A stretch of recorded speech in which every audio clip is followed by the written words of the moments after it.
Hello, I'm Fia and I'm 26 years old.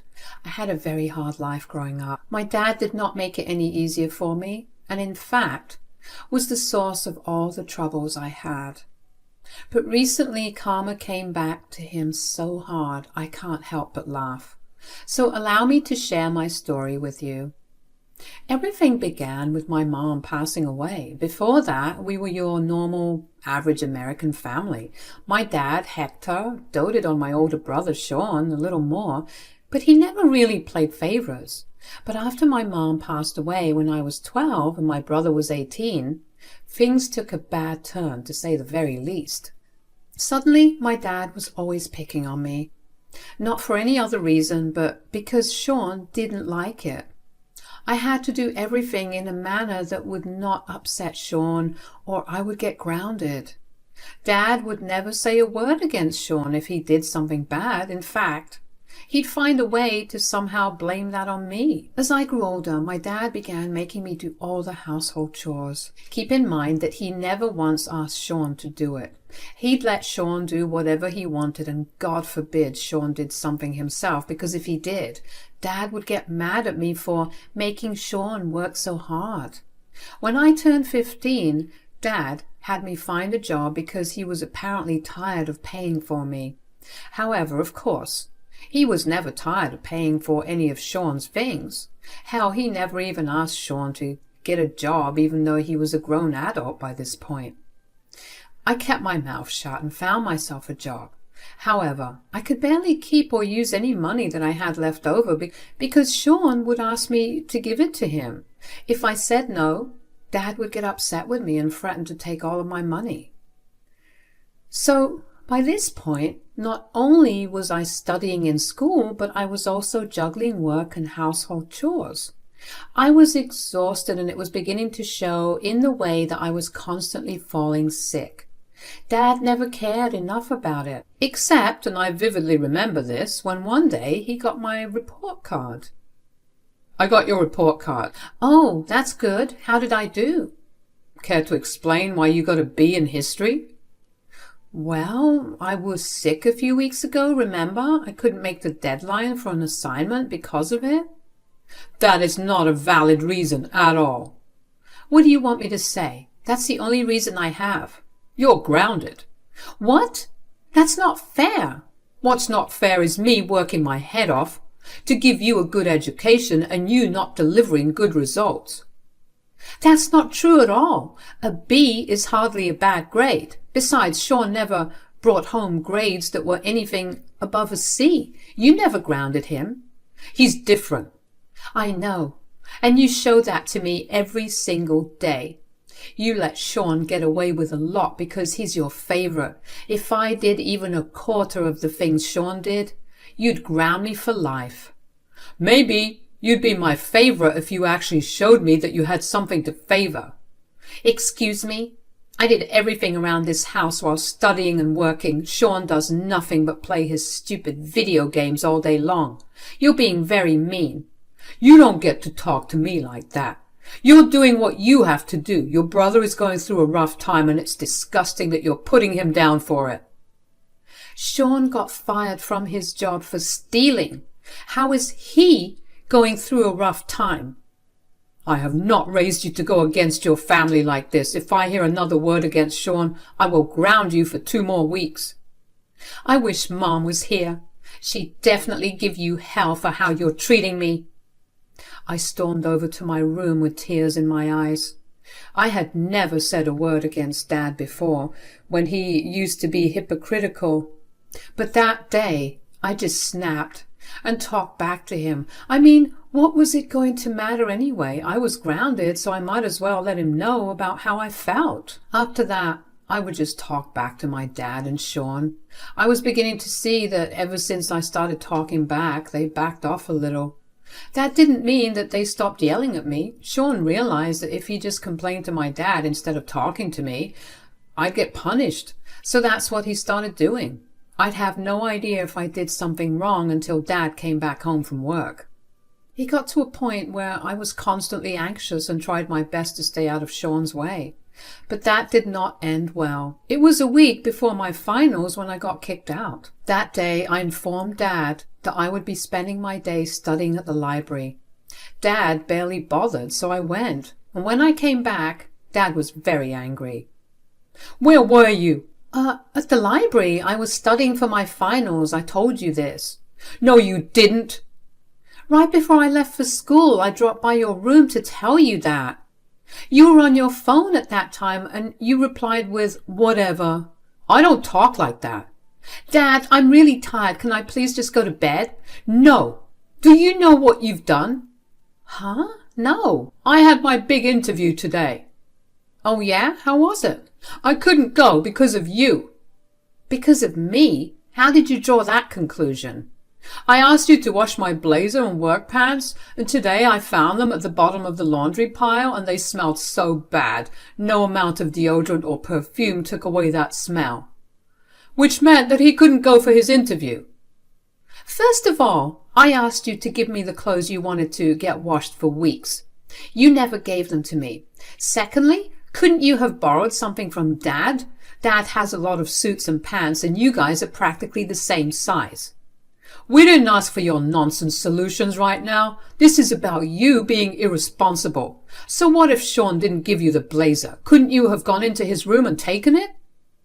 "The last time I did that, he got mad at me, and then you yelled at me for violating his privacy."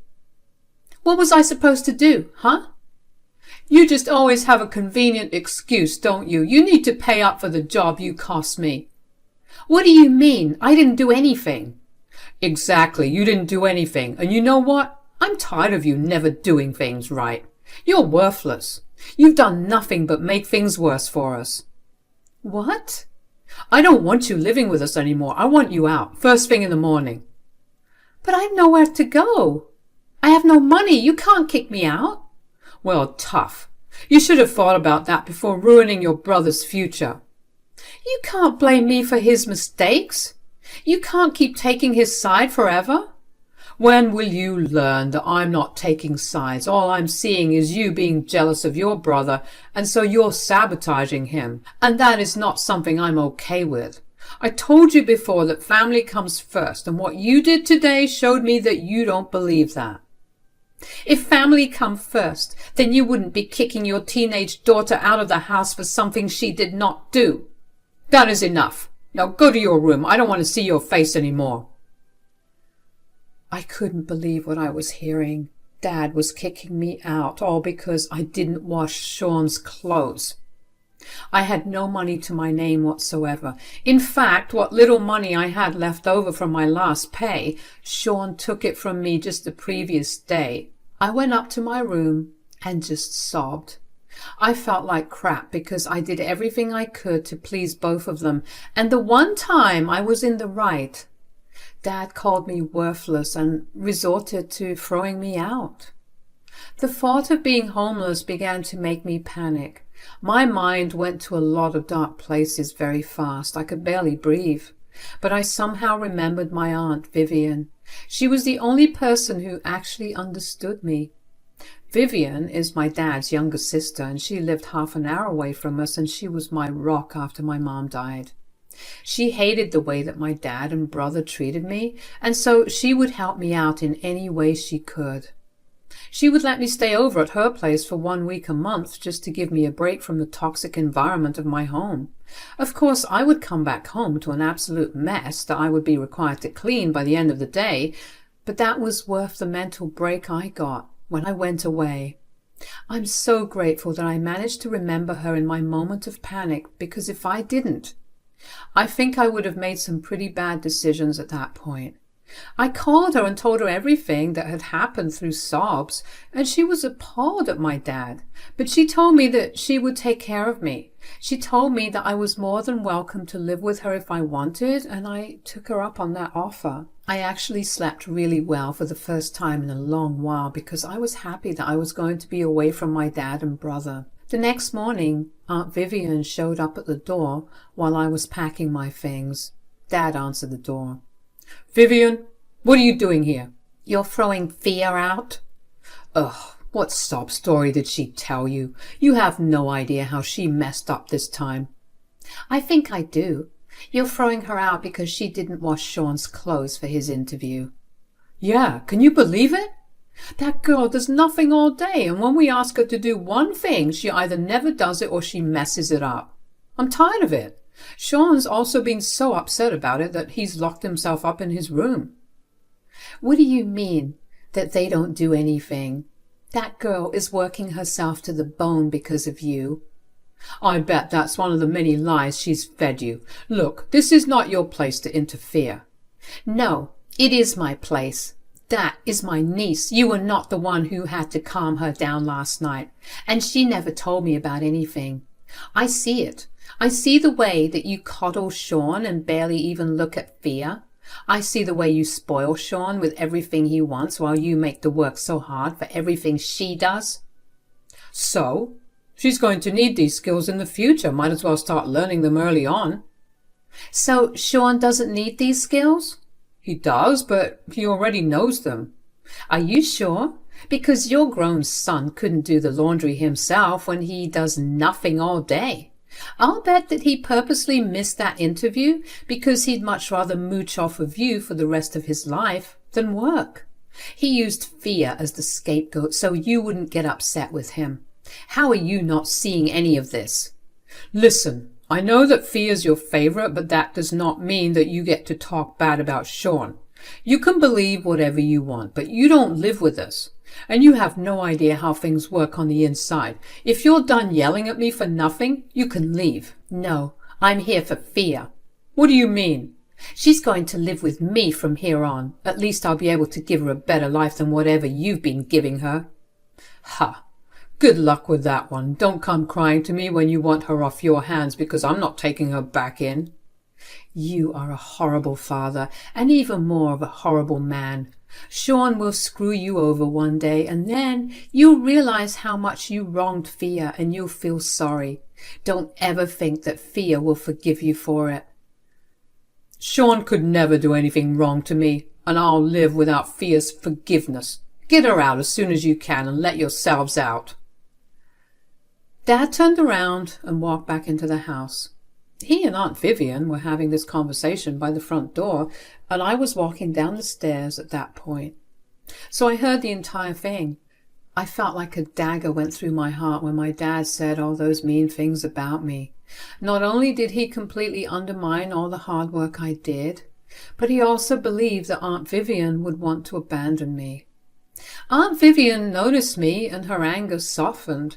I walked over to her and she hugged me tightly. She silently took me back to her place where she sat me down and assured me that she would never abandon me. She apologized for never having done much for me before, but I told her she did more than she could ever have imagined. Aunt Vivian let me stay in for the rest of the week and took me out to a lot of places just to pamper me. I got a haircut, a lot of new clothes and shoes, a mani-pedi, and I got to eat all my favorite foods. The next thing that Aunt Vivian did for me was get me into therapy. After hearing me on the phone that day, she got scared out of her mind for me and asked me if I could talk about these things with a therapist. Of course I wanted to do it, and I slowly began to feel better. My life slowly started getting better after I started staying with Aunt Vivian. She helped me find a better job and made me work fewer hours. She was a lawyer, so she made more than enough money to sustain me and herself. She took care of me in every way she could. When it came time to go to college, she helped me find the best college for me and even paid for the entire thing. After I graduated, I found a good job and finally moved out of Aunt Vivian's place. Although I always made it a point to visit her every other day, I cannot even begin to express how grateful I am for everything she did. So I did my best to let her know in whatever little way I could. Before I knew it, 10 years had passed since my dad kicked me out. I mean, every now and then I would think about Dad and Sean, but never enough to actually make an effort to search for them. I knew who my real family was, and I kept her close to me. But then I got a call from an unknown caller. I didn't usually entertain those calls, but this number kept calling over and over again, so I picked up. and was beyond surprised to hear my dad on the other side. "Hello?" "Fia, sweetie, it's me, Dad." "Oh, hey, what do you want?" "Nothing, I just wanted to check in on you. Are you doing okay?" "Cut to the chase, Dad. You need something?" "I don't want any of your fake concerns and care." "Okay, fine. I need you to help me with something." "Why don't you ask your precious Sean to help you out?" "That's the thing. He's the one I need to get away from." "What? What do you mean?" "Please save me from your devil brother. I never knew that he was this bad." "What are you going on about?" "After you left." "You mean after you kicked me out?" "Fine, after I kicked you out.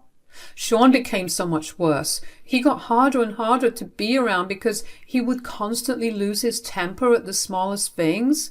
Without you to take the fall, I was on the receiving end of it." "At least you acknowledged that I was being treated badly by Sean." "And then things got even worse. He got into some really bad company. I don't even know how. All I knew was that his friends were constantly over and they would sit in the basement for hours at a time." "I don't see how that's a bad thing." "Turns out they were doing drugs in there, like the very hard kind." "Oh, wow." "The thing is, somebody ratted out Sean's dealer and the police are looking into everyone who purchased from the dealer.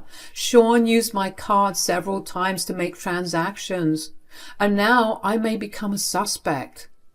"And you expect me to help you out? How?"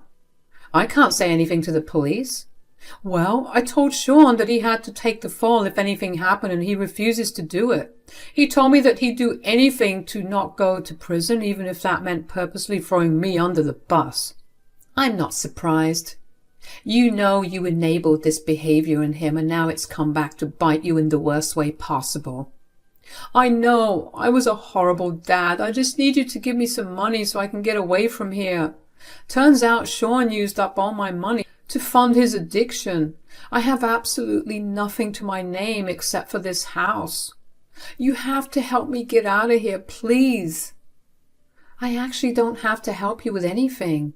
You made your decisions long ago, and now you need to deal with them. Besides, I'm way too worthless to help you out." "I said I was sorry." "Well, sorry will never bring back the years of my life that I spent being tortured by you and Sean, will it?" "So you're just going to let your dad go to prison for a crime he didn't commit?" "You may not have committed the crime, but you definitely were involved in it. You taught Sean that you'd always let him get away with anything. You'd punish anyone but him for his wrongs.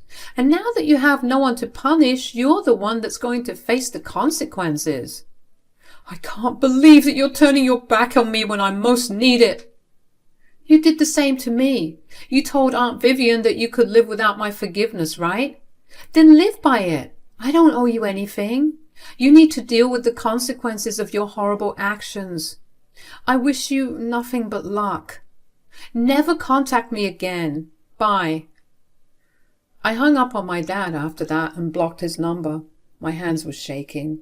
I couldn't believe what Dad told me. I mean, was there a chance that Dad was only making the entire thing up because Sean must have just been stealing from him and he needed a crazy enough excuse for me to send him money? Yeah, but Dad sounded so distressed over the phone that I couldn't help but think that whatever he was saying was true. I also didn't like how he involved me in his issue now. If the police did want to find him, I'd be on his contact list and I will be involved. I was happy not knowing where he was for the last 10 years, and even if I did get curious every once in a while about how he was doing, I never wanted him to reach out to me like this. The first thing I did after I spoke to Dad was go over to Aunt Vivian's and tell her what had happened. She was furious with Dad for not involving me in things and assured me that nothing bad would happen to me. She told me that if I ever get questioned, I need to ask her before answering anything, and also to never try to contact my dad in any way. I wasn't planning on that anyway, because I wanted nothing to do with that man. For the next few days I was racked with anxiety and paranoia. And then the police did eventually come to see me. Thankfully, Aunt Vivian decided to stay with me for a few weeks just in case something happened, so she was there with me. They told me that they had pulled out my dad's call records and that I was the second last person he talked to before he ran away. I told them in full detail about what the conversation was and also explained my history with him. The police got whatever they wanted out of me, thanked me, and left. I don't know where my dad secured the money he needed from, but truthfully, I didn't care. I was angry that, yet again, even after 10 years of no contact, Dad still managed to mess up my life. I was just glad that things were finally catching up to him and he was finally being taught a lesson. I don't know what happened to Dad, but I do know that Sean ended up getting arrested. He, too, called me crying, but I ended that conversation way quicker than I did with Dad. They proved themselves to be selfish men all over again, and I was prepared to leave them behind in the past. I'm still reeling from what had happened with Sean and my dad. I mean, I expected things to be bad for them, but never this bad. It took a while for me to be able to think of anything. But that, especially because there would be times when I felt guilty for not helping Dad out. But then I'd remind myself that he had no issue throwing his 16-year-old daughter out because she didn't satisfy his son's wants. That was enough to vanish the guilt. I've learned to put everything that happened in the past, especially because now I have the closure I always needed. I'm moving on to better things, and life has been treating me really well. I look forward to whatever else life has to throw my way. Thanks for listening.